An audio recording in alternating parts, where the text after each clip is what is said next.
you can't murder liberation. You can murder revolutionary, but you can't murder revolution. And you can murder a freedom fighter, but you can't murder freedom. You're tapped in, so let's get right to it. So we have the Michigan Democratic primary taking place tonight between ABDUL and Stevens, both the Democrats. However, ELSAYED, is what they describe as a Democratic Socialist American.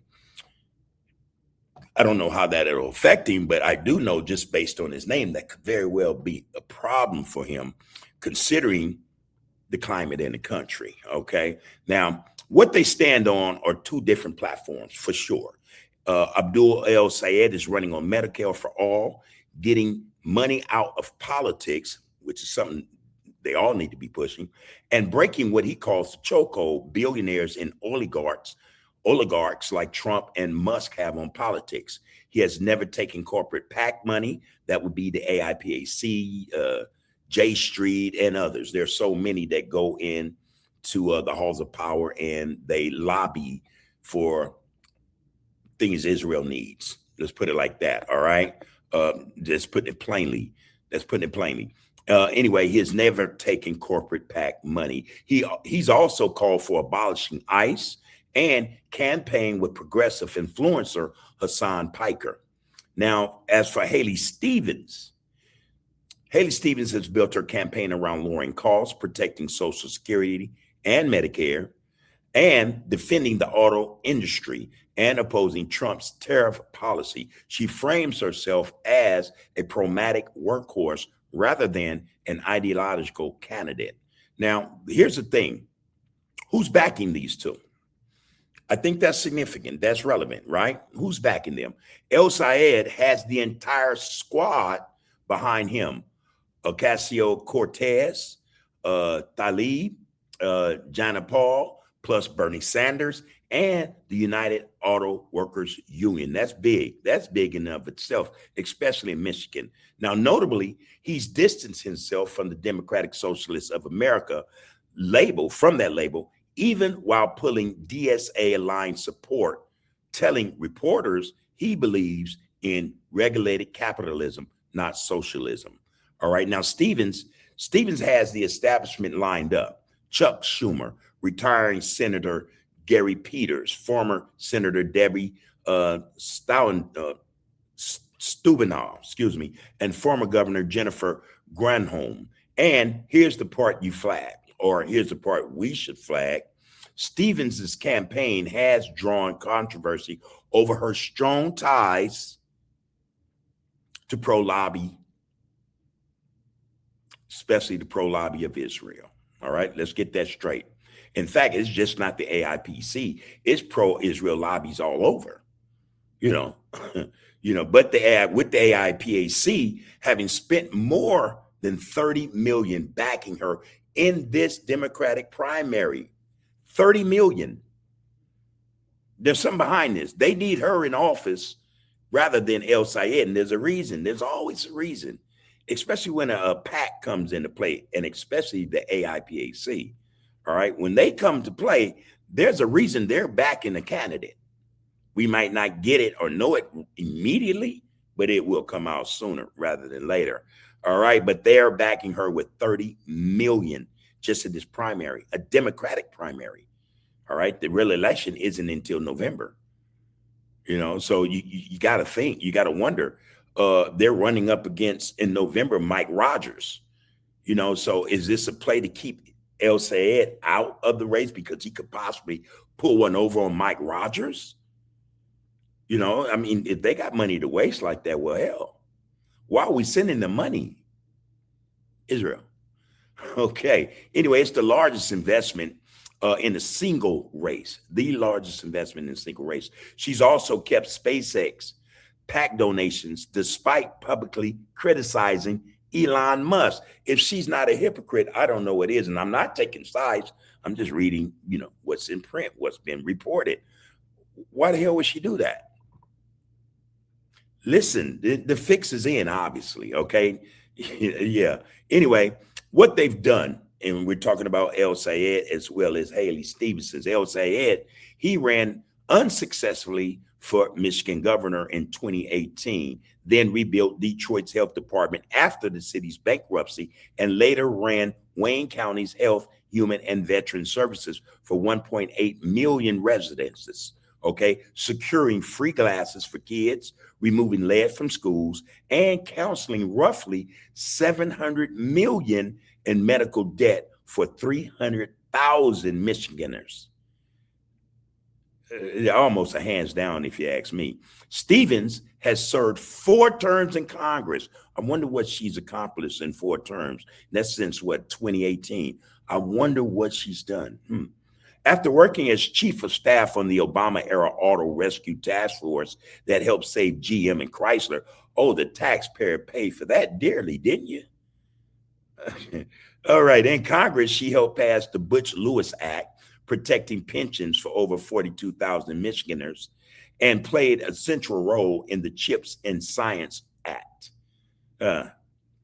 Now, where the vote stands between these two. Going into today, Stevens has led in recent polling by roughly 7 points, about 48% to ELSAYED's 41%, making her the front runner. But the race has tightened as endorsements piled up, on both sides in the final stretch. Whoever wins faces Trump-endorsed Republican Mike Rogers in November. And Trump is pushing for him. All right, so there's something there. There's something there. Now, to help us along, give us more content, I do have a clip. I'm going to bring that clip in right now. And let's get into that, all right? Let's hear what they have to say. These 2 candidates will speak. So let's get aboard what they have to say. Michigan, what should we know? This was fascinating. We found Democrats in Michigan wrestling over an absolutely critical and intense Senate race. Their primaries tomorrow between 2 candidates who both say they're underestimated, but it's really about how Democrats try to win and who they want to be. In Michigan, is this a phase or is this the future? All right, y'all, money out of? Money in your? Medicare for? That's what we're fighting for, y'all. It just shouldn't be this hard. ABDUL El-Sayed is many things: a Michigan native, a Rhodes Scholar with a medical degree, and a former public health director. Vigor is his brand. A progressive who's never held office before, he is banking on enthusiasm. He's authentic. He doesn't owe anything. He's not representing anyone but the people. He's not just like, hey, I'm pushing the same buttons as everyone else. He's actually like, hey, this is messed up. We got to fix this. Battling him is Congresswoman Haley Stevens. We all know we're a swing state, and we're going to win big in November. Her brand is hard worker, can do, as in 2018 when she flipped a Republican district to win her U.S. House seat, or in 2009 when she helped run President Obama's auto bailout. Stevens leans in on her record and her Michigan accent. I have this community's back. I have this state's back. And I'm going to lead in the way we need and deserve. I'm going to stick it to them. Her supporters say she's the one who can win in the fall. There's no contest. She has a proven record. Fighter for the working man or woman. She really stands up for that. One party choosing from 2 different directions. I've got friends on both sides. And they feel strongly. And they feel very strongly about their choice.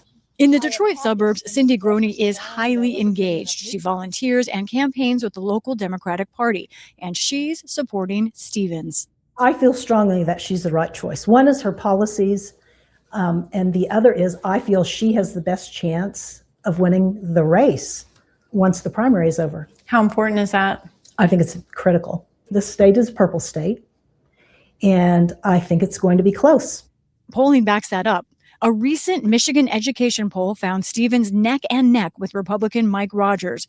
He's a former congressman who narrowly lost a Senate race 2 years ago and has President Trump's endorsement. In the same poll, ABDUL El-Sayed trailed Rogers by 10 points. It is high past time for us to show up and start taxing billionaires their wealth. But El-Sayed says this misses his momentum. The way you win is to bring more voters to the coalition and to win some of these folks who want a politician who's not bought off. I'll also tell you this, that, to beat somebody like Mike Rogers, you actually have to offer a contrast. If you need $60 million, as my Democratic opponent has taken, to barely be competitive in a primary, tell me how you're electable again. This is one of the most expensive Senate primaries in history, fueled not just by divide over the Democratic Party's direction, but by one high-stakes debate over Israel and Gaza. No, I disagree. This thing is fueled by the Israeli lobby. AIPAC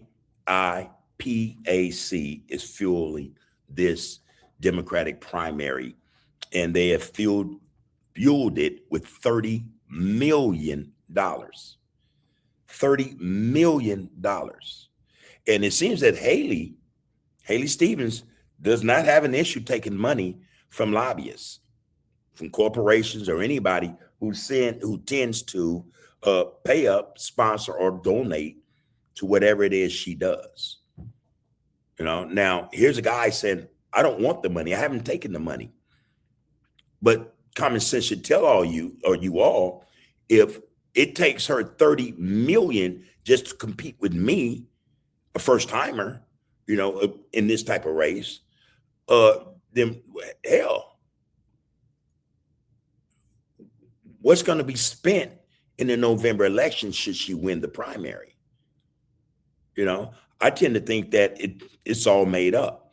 They have no intention of her winning in November. None whatsoever.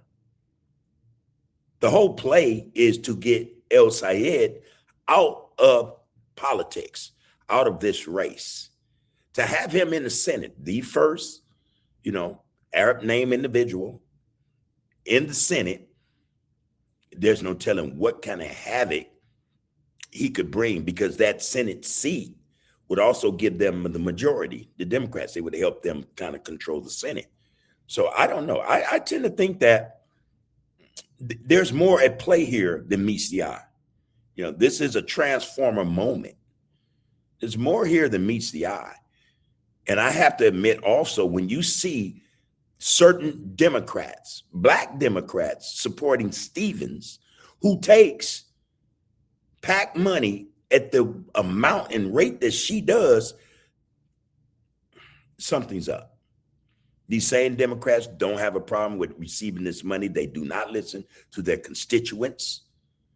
They do what they're told based upon the donations, sponsorships, and things like that that they get from the corporations, the oligarchs, and the lobbyists. You know, so off the bat, I see a difference. I see a real difference. I see one individual who can be bought and paid for, and I see another individual who's going to the people and say, hey, you be the wealth. You get me there. You know, you help pave my way to the Senate, and let's make some things change. Let's make some things happen. That's the difference I see. You know, I see a guy who's been working for the people, whether he was in politics or not. I see another individual who has been working against the people, who's been in politics for a while now. And the most she's done of any significance, any real value, is she saved the pensions of 42,000 people. And that's in the last, she's been since 2018, last 8 years. 2009, she did something with Obama, bailing out the auto industry. Taxpayers pay for that. Taxpayers pay for that. That tells a story, if you ask me. That would tell the story if anyone looked at it plainly. Take the blinders off and look at this situation. Those of you in Michigan, especially, who's going to vote in this primary tonight, you need to see the big difference, because there is one. She's fighting back against Trump's Medicare cuts. This ad may not mention the Middle East, but the super PAC involved is focused on it. Tied to AIPAC, or the American Israel Public Affairs Committee, the group has spent more than $30 million for Stevens and against ELSAYED. That's the real ABDUL ELSAYED. The outside spending is sparking wide backlash. At the same time, Democrats are divided over Gaza. ELSAYED sharply criticizes America. Those same Democrats who are divided are some of the ones I just named. Jim Clyburn is one. You know, Cory Booker. You know, you go on, Hakeem Jeffrey. They're all in there. They're all refusing to remove support for Israel and the genocide taking place in Gaza. No wonder. His role in providing weapons to Israel. Anti-Semitism is a scourge and we must stand up against it. But this is about love for the people who go without those basic things in America. So how dare we ask how we're going to pay for improvements to our schools or health care while we don't bat an eyelash to sending $3.3 billion of our taxpayer money to a foreign government doing genocide and apartheid. Alina Malik's a rising senior at the University of Michigan. That's something to think about, actually. It's a good look. It's a good point to start from. Constitutional amendment to get rid of money in politics. Stevens has responded, as we saw at the Regional Chamber of Commerce in Lansing. We're in a moment of reckoning, you know, and it's cheap shots to say, oh, well, you know, we can't have nice things because of this and that.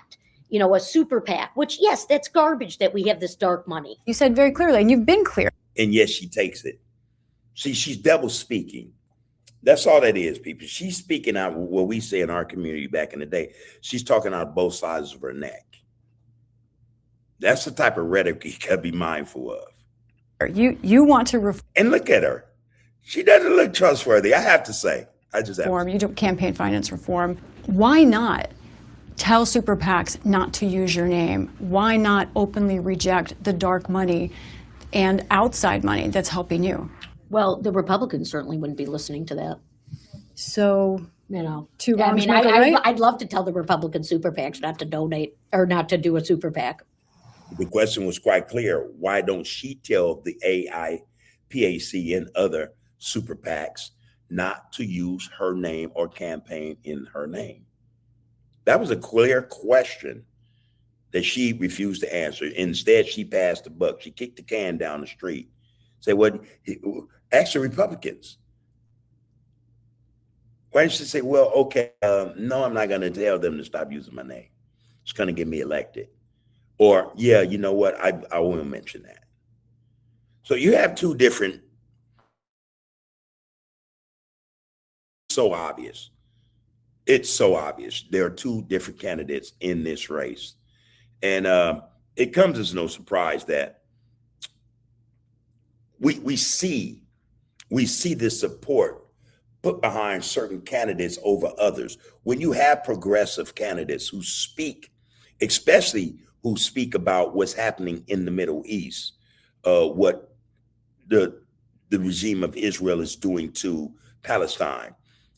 When you have those type of candidates don't get far, not in politics, because politics are pretty much controlled by the same PACs that funnel money through it. There's no surprise there. But when you get candidates that say, hey, Israel has the right to defend itself and American people should pay that bill, they're our allies, they're our friends. We should pay that. You know, we should give them billions every year to drop bombs and kill women and children. When you hear those type of candidates speaking, that should be a no-brainer. That should be a no-brainer. You know, I don't know. You guys, look, I'm going to say, you know, what's happening today will pretty much, I'm willing to wager Mike Rogers is going to beat the brakes off Haley Stevens, you know, and it's planned that way. I'm pretty sure of it, you know. I'm pretty sure of it. I see no changes in that Senate seat if ELSAYED does not win. If he wins, then things will change. They have the potential to change. With Haley winning, and again, that's a stretch. That's a stretch. But if Haley win, hey, come on, man, what is she gonna do? She's been in politics for over 8 years. What has she done? Give some thought. Let us know what you think. Drop your thoughts in the comments. Let us know exactly where you stand on this issue. Tomorrow's the day. So I'll follow up tomorrow and let you guys know exactly who won this race and about how many points. And then I'll also tell you what I expect will occur in November. Until tomorrow, take care of yourselves and each other. You can murder a liberator, but you can't murder liberation. You can murder a revolutionary, but you can't murder revolution.